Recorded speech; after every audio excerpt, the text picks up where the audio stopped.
Last episode में हमने देखा था कि हंटर्स एसोसिएशन ने जिनवू को एक डी रैंक रेड के लिए हायर किया था। जिनवू जब डंजन साइट पर पहुंचता है तो देखता है वहां पर डबल डंजन से बचे हुए सभी लोग इसी रेड में जाने के लिए बुलाए गए हैं। इनके साथ 3 प्रिजनर्स भी इस रेड में जाने वाले थे जो कि हंटर्स हैं और अपनी सजा कम करवाने के लिए रेड में हेल्प करेंगे। इन प्रिजनर्स पर नजर रखने के लिए हंटर एसोसिएशन से एक बी रैंक हंटर कांग तेशिक भी इनके साथ रेड में जाएगा। इसके बाद वो सभी लोग डंजन में दाखिल हो गए थे। एपिसोड 9 में हम देखते हैं कि वो सभी लोग डंजन में गोब्लिन से फाइट कर रहे थे। प्रिजनर्स और हंटर मिलकर इन सभी गोब्लिन्स को मार देते हैं। जिनवू को गोब्लिन्स मारता देखकर मिस्टर सॉन्ग कहते हैं, तुम्हें देखकर लगता है तुम पहले से बहुत ज्यादा ताकतवर हो गए हो। वो जिनवू से उसके डैगर के बारे में पूछता है। तभी जूही बोलती है, जिनवू इस बार तुम्हें कोई चोट नहीं लगी। जिनवू कहता है, हाँ ये तो अच्छी बात है। जूही कहती है, बिल्कुल, मैं तो यही चाहूंगी कि कोई जख्मी ही ना हो और यहाँ किसी को मेरी जरूरत ही ना पड़े। मिस्टर सॉन्ग सोचते हैं, यकीनन जिनवू बदल चुका है। इसने तो इन गोब्लिन्स को ऐसे मारा जैसे इन्हें मारना इसके लिए कोई बड़ी बात ही ना हो। फिर वो लोग डंजन में आगे चले जाते हैं और एक जगह पर पहुंचते हैं जहाँ 3 रास्ते थे। तेशिक मिस्टर सॉन्ग को कहता है, ये डंजन इतना मुश्किल नहीं लग रहा। माना ये थोड़ा खतरनाक है लेकिन इस तरह काम जल्दी खत्म हो जाएगा। हमें टीम को 3 हिस्सों में बांट लेना चाहिए। मैं कैदियों को लेकर दाईं तरफ से अंदर जाता हूँ। अगर तुम में से किसी को भी बॉस का चैम्बर मिला तो वो पहले हमें बुला ले, फिर हम मिलकर बॉस को हरा देंगे। जिनवू तीनों गुफा की तरफ देखता है और उसे महसूस होता है कि बॉस बाईं तरफ वाली गुफा में है। वो सोचता है वैसे भी गोब्लिन से लड़कर कोई फायदा नहीं होगा। वो मिस्टर सॉन्ग से पूछता है, क्या हम बाईं तरफ वाली गुफा में जा सकते हैं? मिस्टर सॉन्ग भी इस पर एग्री हो जाते हैं और वो जूही को लेकर इस गुफा में चले जाते हैं। मिस्टर कॉन्ग और किम सेंटर वाली गुफा में जाते हैं। हम देखते हैं कि इस गुफा में इन्हें सिर्फ गोब्लिन्स ही मिल रहे हैं और ये दोनों मिलकर इन गोब्लिन्स को मार देते हैं। कॉन्ग कहता है, मैं चाहता हूँ ये काम जल्दी खत्म हो जाए और हम वापस निकल जाएं। किम कहता है, ये जल्दी खत्म हो जाएगा क्योंकि ये एक लो रैंक डंजन है। कॉन्ग कहता है, ऐसा मत बोलो, क्या तुम्हें याद नहीं है पिछली बार भी हमने ऐसा ही सोचा था और हमारे साथ क्या हुआ था? किम वो याद करके सैड हो जाता है और कहता है, मैंने अपना जहन बना लिया है। इस रेड के बाद मैं जिनवू से माफी मांगूंगा। ये एक हंटर के लिए कितनी शर्म की बात है। मैं आज भी नहीं भूल पाया हूँ कि कैसे हम अपने साथी को छोड़कर वहाँ से भाग गए थे। चाहे ये हमने अपनी फैमिली के लिए ही किया हो लेकिन फिर भी हकीकत तो यही है कि हमने अपने टीम मेंबर को धोखा दिया था। अगर हमें खुद से नजरें मिलानी है तो सच का सामना करना ही होगा। कॉन्ग कहता है, तुमने सही कहा, लेकिन क्या जिनवू हमें माफ कर पाएगा? किम कहता है, उसे फर्क नहीं पड़ता वो हमें माफ करे या ना करे, लेकिन हमें माफी मांगनी होगी। यह कहकर वो दोनों आगे चले जाते हैं। इसके बाद हमें तेशिक को दिखाया जाता है। वो इन प्रिजनर्स को देख रहा था जो गोब्लिन्स को मार रहे थे। उन्होंने सब गोब्लिन्स को मार दिया था। उनमें से एक कहता है, हमें और गोब्लिन्स चाहिए, इन्हें मारकर तो हमारे हाथ की खारिश भी नहीं गई। तेशिक उनसे पूछता है, अगर तुम्हें यहाँ इंसानों से लड़ना पड़ता तो क्या तुम उन्हें भी मार देते? तो वो कहते हैं, इससे क्या फर्क पड़ता है, इंसान हो या गोब्लिन्स, बात तो एक ही है। फिर हम देखते हैं कि इस रेड से पहले तेशिक को किसी पर्सन ने अपने पास बुलाया था। तेशिक उससे पूछता है, तुमने मुझे यहाँ क्यों बुलाया? तो वो पर्सन कहता है, 3 लोगों ने मिलकर मेरी बेटी के साथ रेप किया जिसकी वजह से उसने खुदकुशी कर ली। ये सब देखकर मेरी बीवी की हालत भी क्रिटिकल हो गई है और वो कई दिनों से हॉस्पिटल में एडमिट है, लेकिन वो तीनों लोग अब भी जिंदा घूम रहे हैं। जेल में होने के बावजूद भी उन्हें डंजन में जाने दिया जा रहा है ताकि वो अपनी सजा कम करवा सकें। क्या यही इंसाफ है? वो पर्सन तेशिक को 3 बिलियन देता है और कहता है, मैंने सुना है डंजन के राज डंजन में ही रहते हैं। मैं चाहता हूँ तुम उन तीनों दरिंदों को वहीं पर मार दो। सीन वापिस डंजन में आ जाता है। तेशिक इन प्रिजनर्स को कहता है, यहाँ से निकलने के बाद मैं इंस्पेक्टर को कहूंगा डंजन में लड़ाई के दौरान सैकड़ों गोब्लिन्स ने तुम पर अटैक कर दिया और तुम लोग वहीं पर मारे गए। फिर हम देखते हैं कि कॉन्ग और किम डंजन में भटक गए हैं और वो लोग चलते चलते उसी गुफा में आ जाते हैं जहां तेशिक और प्रिजनर्स थे। जब वो लोग वहां पहुंचते हैं तो ये देखकर उनकी आंखें खुली की खुली रह जाती हैं कि तेशिक ने 2 प्रिजनर्स को मार दिया है और तीसरे को गले से पकड़ा हुआ है। तेशिक उस प्रिजनर को कहता है, मुझे माफ करना, मुझे तुम्हें जल्दी मारना पड़ रहा है, वरना मुझे तो तुम्हें तड़पा तड़पा कर मारने का कहा गया था। तभी किम पीछे से चिल्लाकर बोलता है, आखिर ये तुम क्या कर रहे हो? तेशिक उसे देखकर बोलता है, अच्छा तो ये दोनों गुफाएं आपस में मिलती हैं, इसका मतलब बॉस तीसरी गुफा में ही है। चलो अच्छा हुआ पता चल गया, इससे मेरा टाइम बच जाएगा। ये कहते हुए वो प्रिजनर की गर्दन उड़ा देता है और किम की तरफ बढ़ने लगता है। इसके बाद सीन शिन जिन्वू की तरफ जाता है जो तेशिक के बारे में ही सोच रहा था। वो कहता है ये वही पर्सन है जो जिनचुल के साथ मेरा टेस्ट करने हॉस्पिटल आया था। मैं उम्मीद करता हूँ कि वो ये बात भूल गया होगा। तभी उन्हें किम के चिल्लाने की आवाज आती है और वो तीनों भागते हुए उसी गुफा में पहुंच जाते हैं। वो देखते हैं कि तीनों प्रिजनर्स वहां मरे पड़े थे। ये देखकर जूही डर जाती है और उसकी चीख निकल जाती है। मिस्टर सांग दूसरी तरफ देखते हैं तो कांग भी मर चुका था।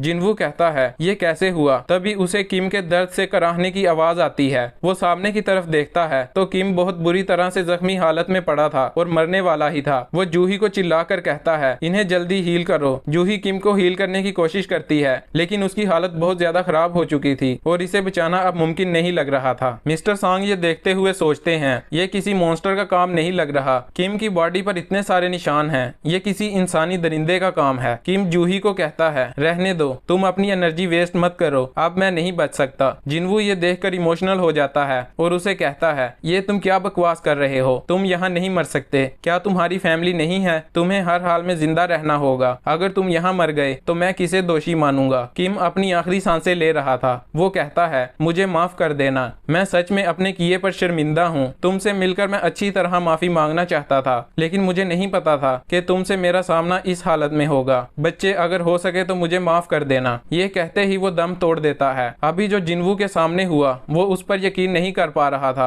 और उसे बहुत गहरा सदमा लगा था। जूही भी ये देखकर रोने लगती है। हम देखते हैं तेशिक गुफा की छत के साथ लटका हुआ है। तभी वो फुल स्पीड से जूही पर अटैक करता है लेकिन जिन्वू उसकी मूवमेंट महसूस कर लेता है और उसके हाथ को पकड़ लेता है। अगर वो 1 सेकंड भी लेट होता तो जूही की जान चली जानी थी। तेशिक भी जिन्वू के क्विक रिफ्लेक्स की तारीफ करता है और कहता है मैं पहले हीलर को मारना चाहता था, चलो कोई बात नहीं, पहले तुमसे ही निपट लेता हूँ। मिस्टर सांग तेशिक से पूछते हैं ये क्या हो रहा है, क्या ये सब तुमने किया है? तेशिक कहता है अगर मैं हाँ कहूँ तो क्या करोगे? मिस्टर सांग कहते हैं लेकिन तुम तो हंटर एसोसिएशन से हो, तुम इससे नहीं बच पाओगे। तेशिक उसकी बात काटते हुए कहता है मेरे पास एक परफेक्ट प्लान है। पहले मैं इन प्रिजनर्स की मौत का जिम्मेदार गोबलिन्स को ठहराने वाला था लेकिन अब मैं कहूंगा कि इन प्रिजनर्स ने भागने के चक्कर में सभी हंटर्स को मार दिया और जब मैं बॉस से लड़ रहा था तो इन्होंने मुझ पर भी हमला किया। क्योंकि इनका मेरे से कोई मुकाबला नहीं था तो ये मेरे सामने टिक नहीं सके, इसलिए मैं अकेला ही डंजन से बचकर वापिस आया हूँ। जिन्वू को ये सुनकर गुस्सा आ जाता है और वो इसे मारने के लिए आगे जाने लगता है लेकिन मिस्टर सांग जिन्वू को रोक लेते हैं और कहते हैं तुम एक ई रैंक हंटर हो, तुम्हारा इससे कोई मुकाबला नहीं है। तेशिक के साथ मैं लड़ूंगा। वो किम की तलवार पकड़ते हुए जूही को कहते हैं अपने मैजिक स्पेल से मेरी फिजिकल स्ट्रेंथ को बढ़ा दो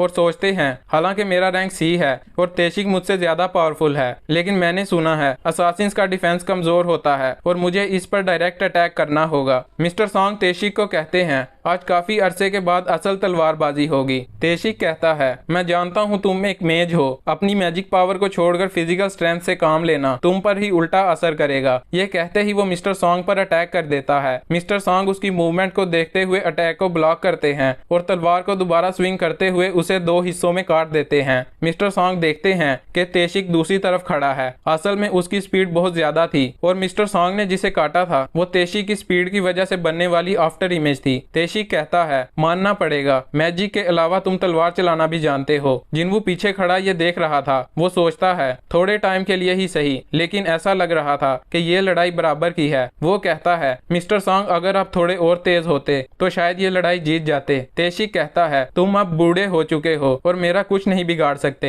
आखिर हर इंसान की कोई लिमिट होती है। वो मिस्टर सांग पर अटैक करके उसके शोल्डर पर बड़ा सा कट लगा देता है लेकिन जूही अपना मैजिक स्पेल इस्तेमाल करके इसे वहीं पर हील कर देती है। तेशिक कहता है ये हीलर तो नाक में दम है, पहले इसे ही खत्म करना होगा। फिर वो जूही पर हमला करता है लेकिन मिस्टर सांग जल्दी से उसके पीछे आते हैं और तलवार से स्ट्राइक लगाते हैं जिसे तेशिक ब्लॉक कर लेता है। मिस्टर सांग कहते हैं लड़ाई के दौरान दुश्मन को कभी पीठ नहीं दिखानी चाहिए। तेशिक कहता है तुम कुछ ज्यादा ही ज्ञान बांट रहे हो लेकिन तुम्हें पता होना चाहिए कि उधार में ली हुई पावर ज्यादा देर तक नहीं टिक सकती। जूही जमीन पर गिर जाती है। तेशिक फुल स्पीड से मिस्टर सांग पर अटैक करता है। उसकी स्पीड इतनी ज्यादा थी कि मिस्टर सांग के लिए इन मूवमेंट्स को पढ़ पाना मुमकिन नहीं था। उसने मिस्टर सांग को बहुत ज्यादा जख्मी कर दिया था जिससे वो जमीन पर गिर जाते हैं। जूही मिस्टर सांग को हील करने की कोशिश करती है लेकिन वो अपनी हिम्मत नहीं जुटा पाती और उसका स्पेल टूट जाता है। तेशिक जैसे ही मिस्टर सांग को खत्म करने के लिए आगे आता है मिस्टर सांग एक मैजिक स्पेल एक्टिवेट करते हैं जिससे तेशिक के चारों तरफ आग लग जाती है। लेकिन तेशिक को ये पहले ही पता था। वो कहता है, जब तुमने तलवार उठाई थी मुझे तभी समझ आ गई थी कि तुम कुछ इस तरह का ही प्लान कर रहे हो, लेकिन अब तुम्हारा खेल खत्म हो गया है। और वो मिस्टर सॉन्ग पर अटैक करता है। मिस्टर सॉन्ग को भी लगता है कि अब वो मारे जाएंगे। तभी हम देखते हैं कि जिन्वू ने ये अटैक ब्लॉक कर लिया था, जिससे तेशिक पीछे हो जाता है। वो कहता है, तुम फिर से आ गए, आखिर तुम हो कौन? जिन्वू कहता है, मैं एक ई रैंक हंटर हूँ। तेशिक ये सुनकर हंसने लगता है और कहता है, तुम बिल्कुल क्रेजी हो, मैं ये नहीं मानता। माना कि एक ई रैंक हंटर इस तरह के अटैक को ब्लॉक कर सकता है, लेकिन ऐसा बार बार करने के लिए बहुत एनर्जी चाहिए होती है, और ये तभी मुमकिन है जब तुम असासिन हो या फिर तुम फॉल्स रैंकर हो और अपनी पावर को छुपा रहे हो। तब तो बस एक ही पॉसिबिलिटी हो सकती है, और वो है हंटर की रीअवेकनिंग होना। मिस्टर सॉन्ग और जूही ये सुनकर हैरान हो जाते हैं, और मिस्टर सॉन्ग कहते हैं, हो ना हो ये डबल डंजन के बाद ही हुआ होगा। डबल डंजन का नाम सुनते ही तेशिक को याद आता है, ये तो वही हंटर है जो वहाँ बेहोश हालत में पड़ा मिला था। वो सोचता है, इसे देखकर तो लग ही नहीं रहा कि ये वही पर्सन है, और कहता है, इसका टेस्ट तो मैंने खुद किया था, इसका माना तो सिर्फ 10 था, शायद इसकी अवेकनिंग बाद में हुई होगी। तेशिक कहता है, खैर जो भी हो, तुम्हें शिकार करने का तजुर्बा तो नहीं होगा, तो चलो आओ, आज मैं तुम्हें सिखा ही देता हूँ। जिन्वू कहता है, तुमने उन्हें क्यों मारा? तेशिक उसे बताता है कि इन 3 दरिंदों को मैंने इसलिए मारा क्योंकि इन्होंने एक लड़की का रेप किया था। वो तो शुक्र करो मैंने इन्हें एक झटके में ही मार दिया, वरना मैं इनको तड़पा तड़पा कर मारना चाहता था। जिन्वू कहता है, मैं कांग और किम की बात कर रहा हूँ, तुमने उन्हें क्यों मारा? क्या ये उन्हें चुप करवाने के लिए था?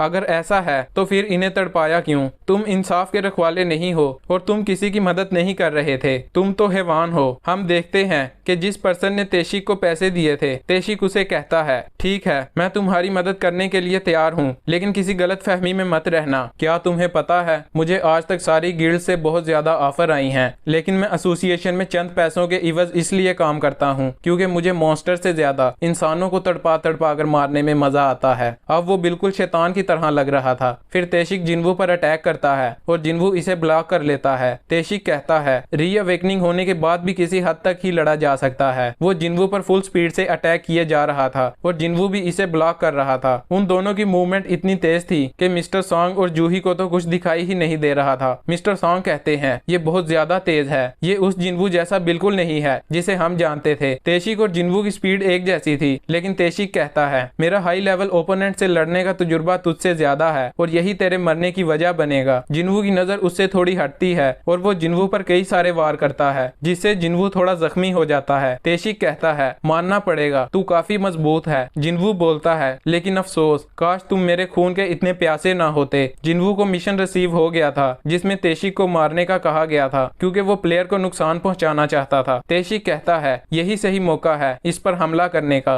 वो सामने देखता है जिन्वू वार्म अप कर रहा था। इससे पहले वो कुछ समझ पाता, जिन्वू एक बुलेट की तरह उसके पास से गुजर जाता है और उसके चेहरे पर कट लगा देता है। डैगर के इफेक्ट की वजह से पॉइजन उसकी आंख तक चला जाता है। जिन्वू उस पर दोबारा अटैक करता है और तेशिक इसे ब्लॉक करता है। वो कहता है, अब देख मेरे पास भी तेरे लिए कुछ है। तभी तेशिक अपनी स्टील्थ स्किल एक्टिव करता है और गायब हो जाता है। वो जिन्वू को कहीं भी नजर नहीं आ रहा था। तेशिक जिन्वू पर अटैक करते हुए कहता है, ये एक ऐसी स्किल है जिससे मैं अपने आप को मुकम्मल तौर पर छुपा सकता हूँ और आज तक इसे कुछ हंटर्स ही हासिल कर पाए हैं और कोई नहीं जानता कि मैं इस स्किल को इस्तेमाल कर सकता हूँ, क्योंकि जिसने भी मुझे ये इस्तेमाल करते हुए देखा है वो जिंदा नहीं बच पाया। वो जिन्वू के पाँव पर कट लगा देता है जिससे जिन्वू खड़ा नहीं रह पाता और जमीन पर ही बैठ जाता है। जूही जिन्वू के पास आने लगती है तो तेशिक कहता है, अपनी जगह से मत हिलना, वैसे भी अगला नंबर तुम्हारा ही है। वो जिन्वू को कहता है, अब तुम्हें क्या लगता है कि तुम इस जख्मी टांग के साथ मेरे अगले अटैक को डॉज कर पाओगे? तभी जिन्वू फुल रिकवरी इस्तेमाल करता है और उसकी सारी इंजरीज ठीक हो जाती हैं।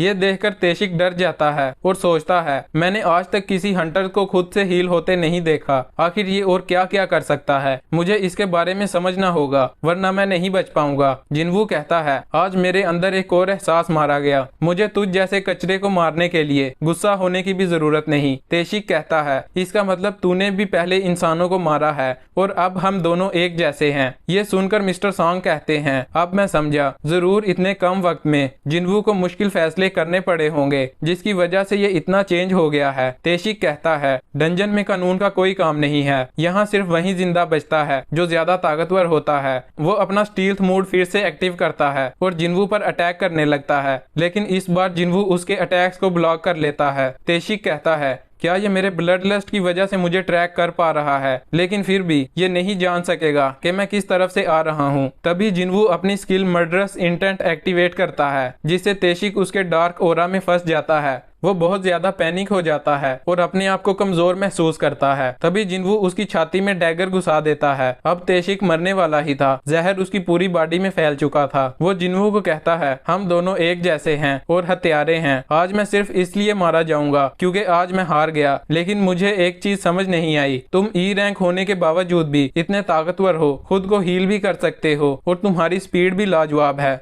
आखिर तुम ये कैसे करते हो? जिन्वू कहता है पता नहीं, मैं खुद भी इसका पता लगाना चाहता हूँ। तेशिक कहता है अब तो मैं मरने वाला हूँ, कम से कम अब तो अपना ये ई रैंक वाला ड्रामा खत्म कर दो। जिन्वू कहता है तुम बस ये समझो मैं एक ऐसा हंटर हूँ जो हर लड़ाई के बाद और स्ट्रांग हो जाता है। ये सुनकर तेशिक मुस्कुराने लगता है और कहता है तुम्हारी परछाई एक अंधेरी दुनिया की तरफ जा रही है, तुम जितना चाहोगे उतना पावरफुल बन जाओगे, लेकिन एक बात का ख्याल रखना कि अंधेरी दुनिया जितना देती है उससे कहीं गुना ज्यादा वापस छीन लेती है। जिन्वू सोचता है ये ठीक कह रहा था, माना कि मैं पहले से ज्यादा पावरफुल हो रहा हूँ, लेकिन जैसे जैसे मुझे पावर मिल रही है मैं अपने आप से दूर होता जा रहा हूँ। तेशिक को मारने पर जिन्वू को स्टील्थ रून मिलता है, जिससे वो स्टील्थ एबिलिटी हासिल कर सकता है। जूही और मिस्टर सॉन्ग जिन्वू का शुक्रिया अदा करते हैं और कहते हैं आज हम सिर्फ तुम्हारी वजह से बच गए, तुम तो लाजवाब हो। फिर जिन्वू उन दोनों को बाहर जाने का बोलता है और कहता है डंजन बॉस को मुझ पर छोड़ दो। वो दोनों वहाँ से चले जाते हैं और कहते हैं हम तुम्हारा बाहर इंतजार करेंगे। इसके बाद हम देखते हैं कि वो तीनों डंजन से बाहर आ चुके थे।